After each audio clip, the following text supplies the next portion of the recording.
Hi besties et bienvenue dans un nouvel épisode. Aujourd'hui, on va parler du doute. Je pense que toi comme moi, on connaît tous des moments de doute. Que ce soit dans notre vie du quotidien, que ce soit pour des grosses prises de décision, on peut douter. Douter de notre capacité par exemple à gagner de l'argent, douter de notre capacité à créer un business, douter de notre capacité à rencontrer de nouvelles personnes quand on est dans une ville, douter de notre capacité à pouvoir déménager et organiser un déménagement, douter de notre capacité d'avoir et de créer une vie de couple qui soit épanouissante, belle et qui te rende heureuse et heureux. Bref, on peut avoir des doutes à peu près sur tout dans notre vie. Et une des raisons principales pour laquelle on doute, c'est parce qu'on a peur. On a peur d'échouer.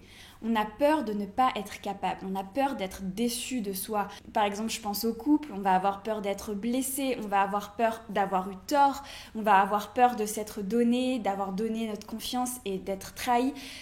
On peut en fait avoir tout un tas de peurs et c'est ces peurs-là qu'on veut éviter. Et donc on va douter de nous, douter de notre capacité, etc. parce qu'on a peur que le résultat soit pas celui en fait auquel on s'attend. Et ça peut nous arriver à tous dans plein de scénarios différents. On va avoir du doute. Et j'avais envie d'en parler aujourd'hui avec vous parce qu'il y a différentes petites techniques, moi, que je vais utiliser pour essayer d'affronter ces doutes-là. On va tous les connaître un jour, on les connaît tous déjà, et il est important plutôt de savoir les maîtriser, de savoir justement les surmonter plutôt que de se laisser envahir. Parce que lorsque tu te laisses envahir par ton doute, tu vas te mettre à paniquer, tu vas pas réussir à passer à l'action, tu vas peut-être t'empêcher de faire certaines choses qui pourraient être hyper épanouissantes pour toi, qui pourraient te permettre d'accomplir certaines choses, de passer à un next level dans ta vie. Bref, en fait, tu vas te priver d'énormément d'opportunités. Donc c'est important de savoir utiliser ces doutes et de savoir passer au-dessus de ces doutes. Personnellement, j'ai connu un épisode de doute il n'y a pas très longtemps et donc c'est là où je me suis dit, ok, qu'est-ce que j'ai fait pour réussir à surmonter ce doute, réussir à avancer, et c'est pour ça que j'avais envie de le partager avec vous. En fait, franchement, c'est rien de spécial, mais ça m'avait quand même mis un doute. Tout simplement, pendant 3 mois ou 4 mois, mon compte Instagram était bloqué à 46 000 abonnés. C'est-à-dire que je postais tous les jours. J'avais des personnes qui m'envoyaient des messages tous les jours, des personnes qui commentaient mes posts, des personnes qui likaient, partageaient, bref. Mais je perdais autant d'abonnés que je gagnais toutes les semaines. Je sais, avec le recul, et même sur le moment, je me doutais que c'était l'algorithme. Sauf que ça crée des doutes. Tu te dis, peut-être que mon contenu n'est pas bon, peut-être que ce que je propose n'est pas forcément apprécié, ou peut-être que ce n'est pas optimisé pour la plateforme, ou peut-être que mon compte sera jamais bloqué à ce nombre d'abonnés là, etc. Bref, j'ai commencé à avoir des doutes sur mon travail, sur ce que je produisais. Et donc, j'ai mis pas mal de petites choses en place que je vais vous partager ici. Mais avant qu'on commence à parler de ces petites choses que j'ai mis en place pour faire face aux doutes, et franchement j'en ai connu d'autres dans ma vie, il y a quelque chose que je voulais te dire, c'est que avant de parler de doutes, comment faire face aux doutes, etc., il faut vraiment réussir à te détacher de la peur et surtout de ne pas te laisser définir par les peurs que tu peux avoir, mais surtout les échecs ou potentiels échecs.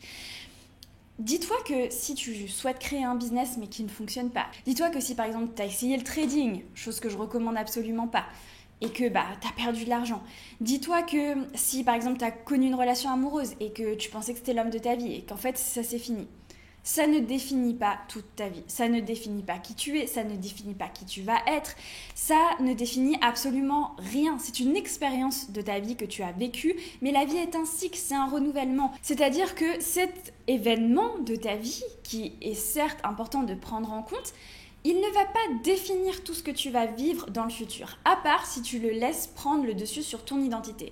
Par exemple, si tu laisses cette peur ou cet échec d'une relation amoureuse de dire je tombe toujours que sur des mecs qui sont infidèles ou je tombe toujours que sur des bad boys, etc.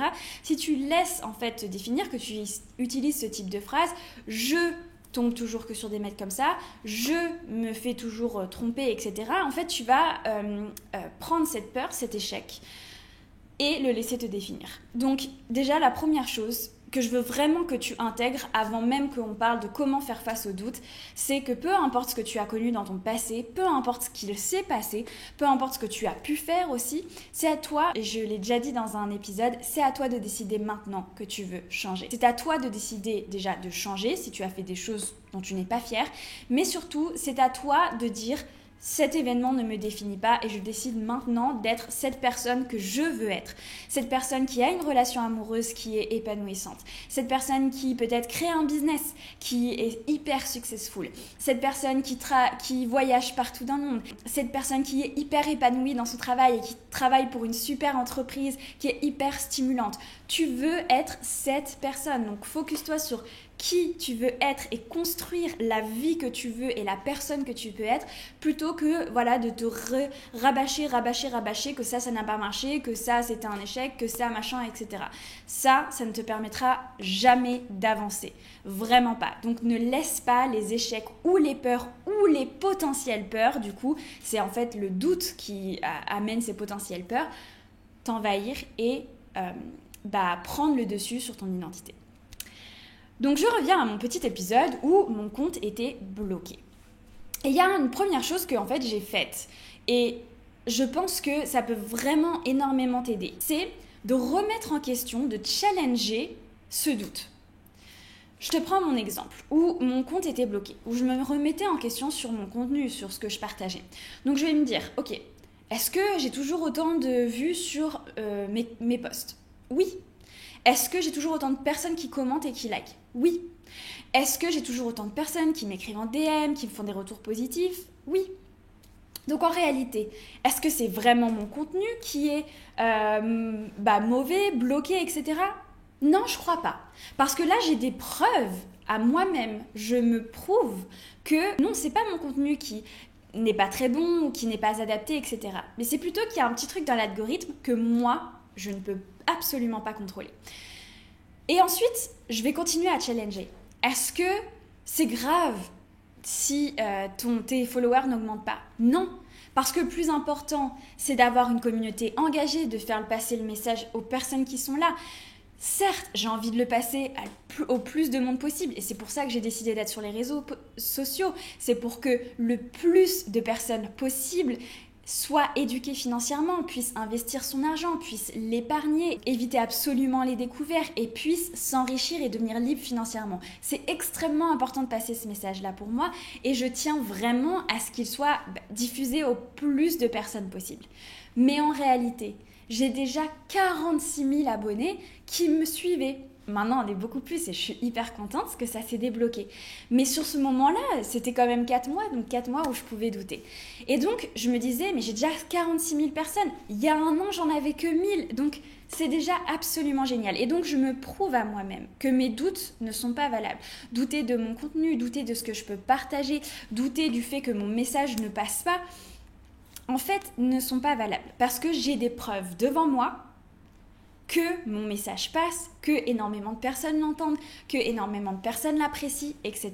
Et donc, ce que je te conseille de faire vraiment, c'est lorsque tu as des doutes, d'aller challenger ces doutes, en te prouvant à toi-même qu'ils ne sont pas réels. C'est ton cerveau qui est en train de les fabriquer, qui est en train un petit peu de paniquer, mais en réalité, ça n'a pas vraiment lieu d'être. Et en réalité, tout se passe bien, ou tout va bien, ou tu as les capacités. Je te prends vite faire un autre exemple de challenge, parce que moi, il est très spécifique. Si tu n'es pas sur les réseaux, ça va peut-être pas forcément te parler.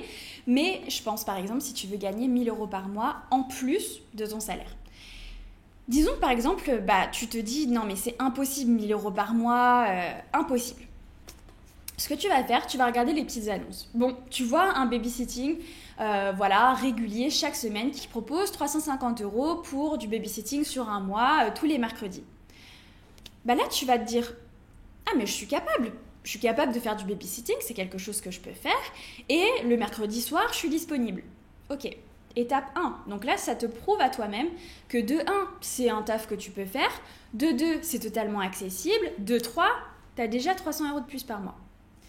Et donc là, tu peux continuer à te dire, ok, je sais que je suis disponible aussi le vendredi soir, par exemple, ou le jeudi soir, et le samedi dans la journée. Bon, et je sais que si j'en fais 2 autres des babysitting, je suis à mes 1 000 euros. Donc, est-ce que je suis capable de faire du babysitting? Oui, j'en ai déjà fait. Est-ce que je suis capable de générer 1 000 euros par mois? Oui, tout à fait, en travaillant mercredi, jeudi et samedi. Et donc, en fait, tu te prouves à toi-même que tu es tout à fait capable de générer ces 1 000 euros en plus par mois. Donc, c'est pour ça que vraiment, tu vas commencer à te dire mais non, mais 1 000 euros par mois c'est impossible et machin, et je vais devoir travailler pendant 15 ans et c'est pas possible pour moi, et puis 1 000 euros c'est beaucoup trop, etc. Et en fait, si tu te poses 2 secondes, si t'as pas forcément les infos, tu peux faire des petites recherches, tu vas te prouver à toi-même que c'est possible et que tu es capable de le faire. Donc ça, c'est vraiment la première chose. En fait, on vient casser ces doutes en mode ah bah non, en fait c'est faux. Voilà, non, en fait, c'est faux. C'est faux ce que je pensais. Donc, ça va être la première chose. La deuxième chose, ça va être d'implémenter quelque chose de positif et encourageant comme self-talk, en fait. Tu vas te parler à toi-même de manière positive et encourageante. Mais on va pas être en mode « je suis millionnaire, j'ai 300 000 abonnés sur Instagram, etc. » Non, pas forcément ce self-talk-là. Mais plus dans un principe de « ok ». Actuellement, par exemple, tu gagnes 1 200 euros par mois. Actuellement, je travaille 1 200 euros par mois. Et j'ai décidé de faire en sorte de libérer mes mercredis, mes jeudis et mes samedis afin de travailler. Je vais mettre tous mes moyens afin de pouvoir travailler. Et de cette manière-là, je gagnerai 1 000 euros de plus par mois que je vais économiser et pourquoi pas investir. Et d'ici 15-20 ans, je serai millionnaire. Bon, ça, c'est en plus. Mais ce que je veux dire, c'est qu'il ne s'agit pas forcément d'un self-talk en mode je m'imagine millionnaire, je m'imagine machin, parce que des fois ça n'a aucun rapport en fait avec ce doute-là. Mais ça peut vraiment être, par exemple, tu ne sais pas investir, tu veux investir et faire fructifier ton argent, tu vas te dire pour l'instant j'ai que très peu d'expérience pour investir, je vais tout faire pour apprendre à investir et augmenter mes compétences dans ce domaine-là, et ainsi je pourrai commencer à investir tous les mois, et donc d'ici quelques années mon argent aura doublé, triplé, quadruplé, etc. Donc implémente un petit peu ce self-talk en mode ok, je suis là et je mets tout en place pour arriver là.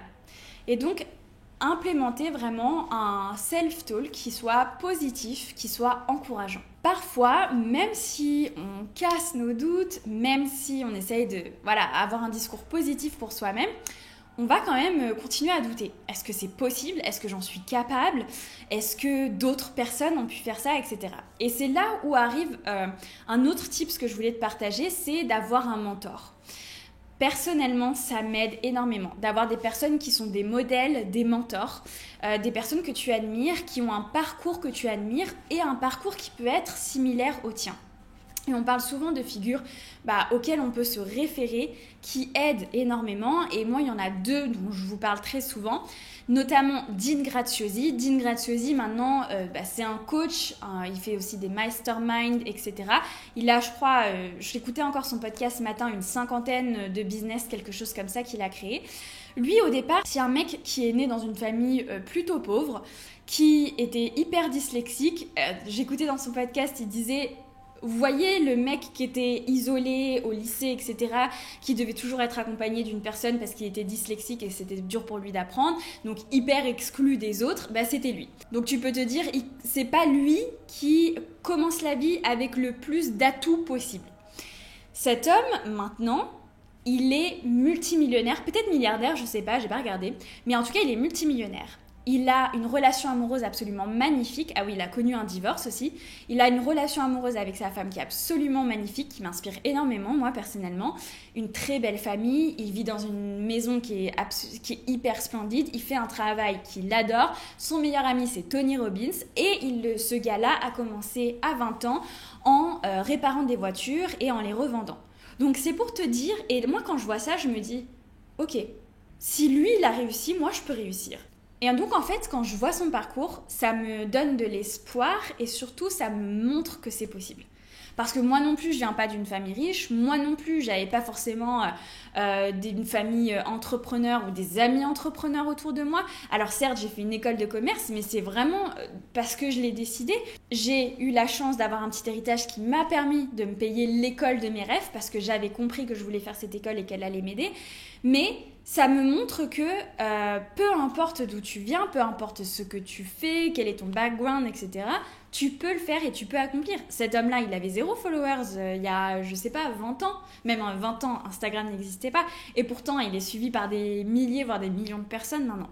Bref, tout ça pour dire que avoir des rôles modèles, des mentors, ça va vraiment te permettre de, genre, te montrer que c'est possible, te montrer qu'il faut arrêter de douter, te montrer qu'il faut continuer d'avancer parce que eux l'ont réussi et ça te prouve que c'est possible. Et une autre personne que j'aime suivre, c'est Tatiana James, je vous en parle aussi tout le temps.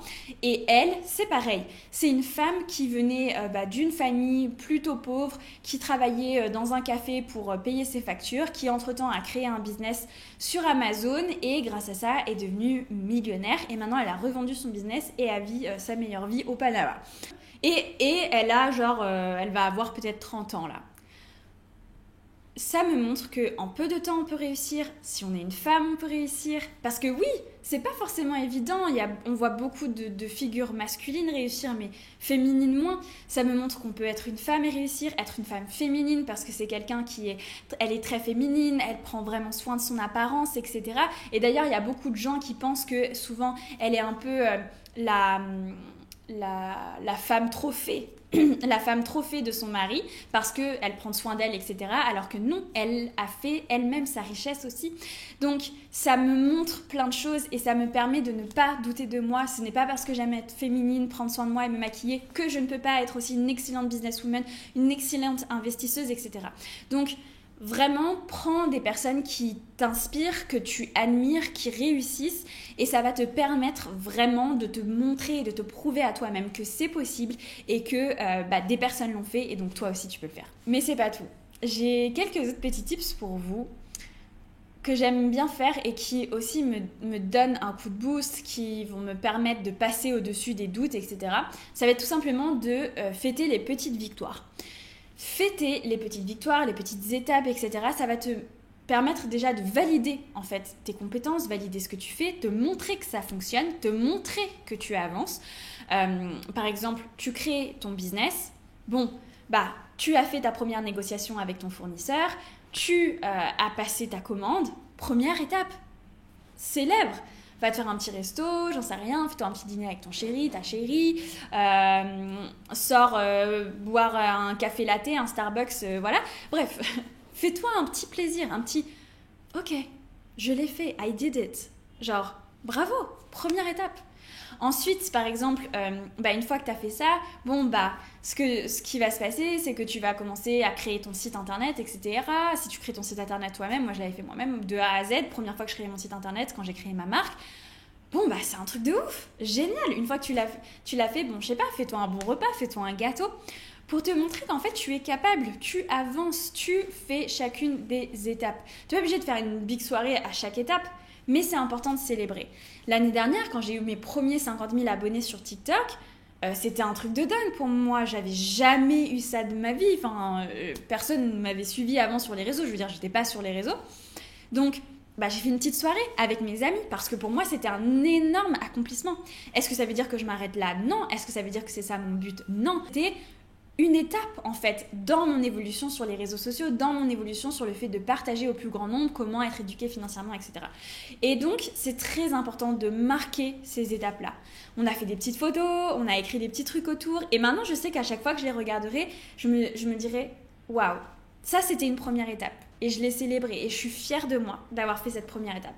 Et maintenant, on va à la suivante. Et c'est ce qu'il faut que tu fasses. Félicite-toi. Et ça va vraiment te valider, te montrer que tu es capable et que tu avances. Et qu'en fait, c'est toujours ça dans la vie, c'est les petites étapes qui font les grands résultats. Et donc, félicite-toi de ces petites étapes. Vraiment, vraiment, vraiment, célèbre-les. Et je pourrais jamais recommander assez ça. Depuis que je fais ça, personnellement, ça me donne toujours plus confiance dans ce que je peux faire, qui je suis, là où je peux aller, ce que je peux accomplir, etc. Parce que je suis là, ok, j'ai fait ça, waouh! Je pensais pas que... C'est aussi prendre le temps de se rendre compte de ce qu'on a fait et de se rendre compte de ce dont on est capable. Et c'est là que tu l'intègres et que tu te dis, waouh, ok, je suis capable de ça. C'est ouf! Allons à la prochaine étape. Et là, tu te rends compte que tu es capable. Et donc, ça te permet vraiment de prendre le temps de te rendre compte et toi de l'intégrer, que tu es capable de ça et que tu es capable de faire ça.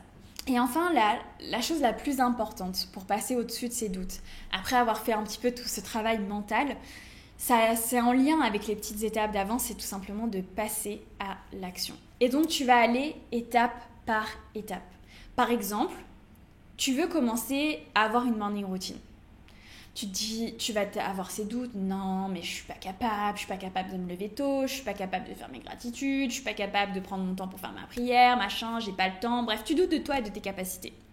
Ça sert à rien d'aller full en mode je me lève à 5h30 comme moi je peux faire maintenant, je me lève à 5h30, je fais ma gratitude, je fais mon ménage, j'écoute un livre audio, je prends une douche froide, je fais ma prière, bref, ça va être trop pour toi. Tu vas te sentir submergé et du coup tu vas te sentir incapable et les doutes vont revenir.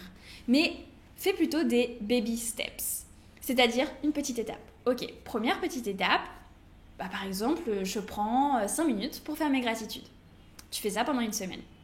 La semaine suivante, tu dis, ok, deuxième étape, au lieu de me lever, je sais pas, à 6h30, je me lève à 6h pour voir. Ok, je vois que ça fonctionne, je prends le temps de faire mes gratitudes. Ok, troisième étape, la semaine suivante. Je me lève à 6h, je fais mes gratitudes et en plus, je commence à tester les douches froides. Et en fait, c'est comme ça que tu vas réussir à implémenter un changement et ensuite ça va devenir une habitude et tu te poseras même plus la question. Moi honnêtement maintenant je me pose plus la question, je me réveille entre 5h30 et 6h, j'ai tout mon système de gratitude, j'ai tout mon système de rangement de mon appart, etc. C'est complètement automatisé dans ma tête, je ne me pose même pas les questions, je fais toujours ça dans le même ordre, etc. Comme je vous ai déjà expliqué, je mange aussi le même petit déjeuner tous les matins, enfin bref. Maintenant, c'est devenu carrément une habitude. Mais au départ, ça va être un changement. Et les changements, c'est toujours difficile à intégrer parce qu'on est de nature flemmarde, les humains, c'est difficile d'incorporer plein de changements, on se bouscule et ça nous bouscule, on n'a pas l'habitude, etc. Donc, fais ces baby steps. Et en fait, tu vas être fier de toi. À la fin de la semaine, tu as fait tes gratitudes tous les jours, tu vas te dire « Ok, en fait, j'en suis capable de faire mes gratitudes tous les jours. » Bon, deuxième étape, en fait, je suis capable de me réveiller 30 minutes plus tôt tous les matins. Ok, troisième étape. En fait, je suis capable de prendre une douche chaude, de prendre une douche froide. Fallait juste que je l'intègre et que je me convainc aussi que j'en suis capable. La douche froide, c'est un très bon exercice pour se convaincre qu'on est capable de quelque chose. Moi, comme je vous l'ai déjà dit, je me mets sous la douche et je dis je décide. En fait, je dis à mon cerveau que c'est moi qui contrôle et que j'en suis capable. Et donc, j'en suis capable. Et ainsi de suite. Fais ces baby steps. Ça va te montrer que tu es capable de faire ces choses-là. Et tu vas passer au-dessus du doute. Tu vas arrêter de te laisser submerger par ce doute. Et c'est des petites étapes qui parfois peuvent paraître anodines. Tu veux perdre du poids, t'arrêtes de prendre, je sais pas, un goûter l'après-midi. Tu décides de créer un business. Première chose, tu fais une formation en ligne et tu travailles sur cette formation un petit peu tous les jours, 30 à 40 minutes. Et en fait, c'est ces petites étapes-là qui vont te permettre d'avancer et qui vont te permettre aussi de passer au-dessus de tes doutes et te montrer que tu en es capable. Parce qu'un petit changement, un baby steps est facile à implémenter, alors qu'un énorme changement, ça nous paraît une montagne et donc tu te retrouves face à la montagne et t'es là genre, c'est impossible, je suis pas capable, tu vois. Alors que si, tu en es capable. Et je pense que c'est un bon mot de fin. Tu es capable de tout ce que tu veux dans ta vie à partir du moment où tu le veux, à partir du moment où tu passes à l'action et à partir du moment où tu arrêtes de douter. Les doutes peuvent revenir au fur et à mesure du chemin, peuvent revenir sur différentes choses de ta vie, sur différents aspects de ta vie et c'est ok. Mais maintenant, tu as les outils déjà pour arriver à les surmonter et ne pas te laisser submerger et surtout de ne pas te laisser définir par ces doutes, ces peurs ou les échecs que tu as pu connaître. Parce que tu es capable de tout, tu es aussi capable de changer. Si tu as des choses que tu as fait dans le passé avec lesquelles tu n'es plus en accord, avec lesquelles tu souhaites en fait te détacher, tu peux le faire. Tu es capable de tout, tu es capable de tout accomplir. Donc vraiment, aie confiance en toi et continue d'avancer. Merci à toi d'avoir regardé cette vidéo jusqu'au bout ou écouté cet épisode. N'hésite pas s'il t'a plu à le partager sur Instagram ou encore à une amie ou un ami que ça pourrait aider. Merci à toi et puis je te souhaite une très très belle semaine.